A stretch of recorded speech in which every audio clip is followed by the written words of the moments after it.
Hello, scholarly gamers, and welcome to Proof of Console, the show where we look at something from video games from a mathematical or scientific standpoint to see how plausible it really is. I think if I had to sum up my high school experience, it would be 60% academics and 40% Halo. From the moment I came across the series in 2006, I fell in love. Something about the almost biblical lore and fascinating creatures, locales, and weapons came together into something amazing.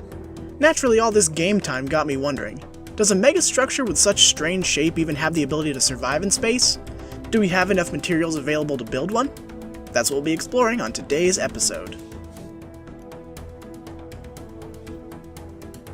Halo falls under the banner of soft science fiction.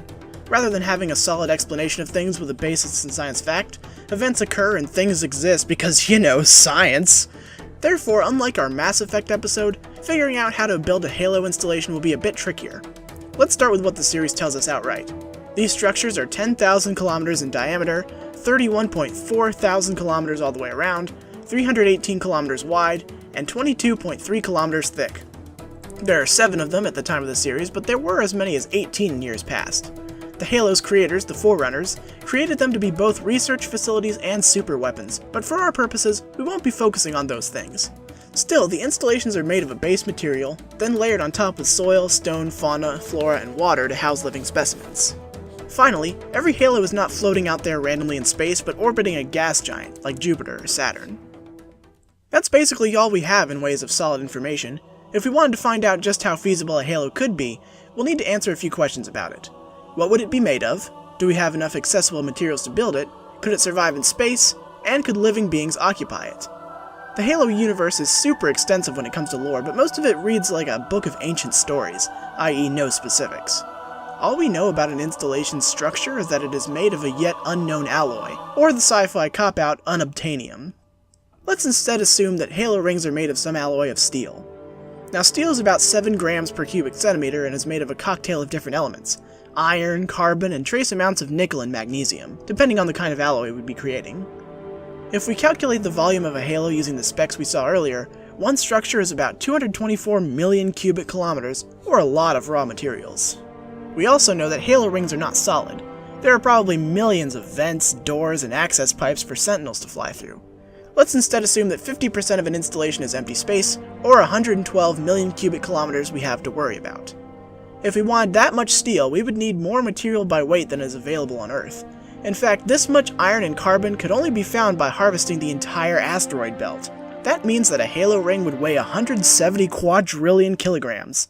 To put that in perspective, a Halo is just between the mass of Ceres, the largest asteroid we know of, and the mass of Charon, Pluto's largest moon. In sphere form, that much material would equate to a solid ball of iron 114 kilometers in diameter. But imagining the structure of an installation is only half the battle. Let's say we actually found a way to mine out all the available resources in the asteroid belt and had it sitting in a big ol' cosmic dump truck. If we built this thing according to some Forerunner blueprints, could it actually keep its shape and stay in existence for thousands and thousands of years? It would be exceptionally difficult, especially when orbiting a gas giant. Debris the size of sand grains and smaller collide with Earth's atmosphere constantly, and the amount increases drastically if the body is larger, as will the influence of gravity. Not only that, but the bigger the planet, the more moons it will have. Jupiter, for example, has 69 moons and counting. It's not out of the question, therefore, to imagine after 100,000 years something big enough to destroy a Halo will show up at least once.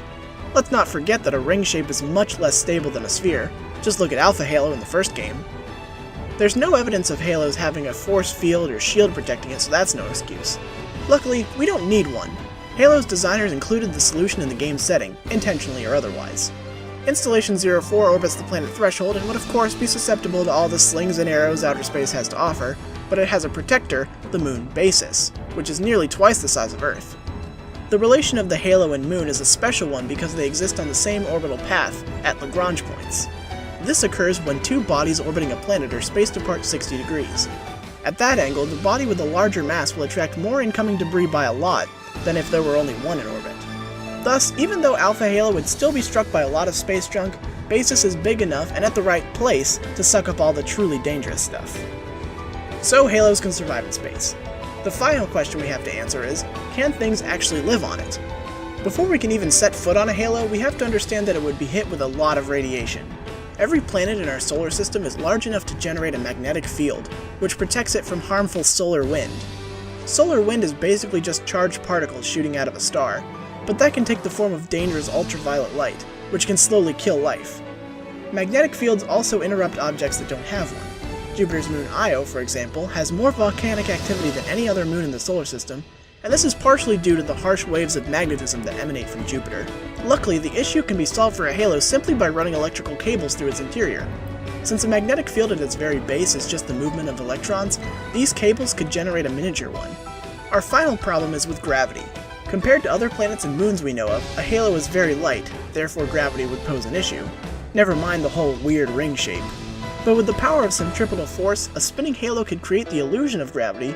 If we wanted a halo with the same gravity as Earth, it would only need to spin 19.5 times in 24 hours.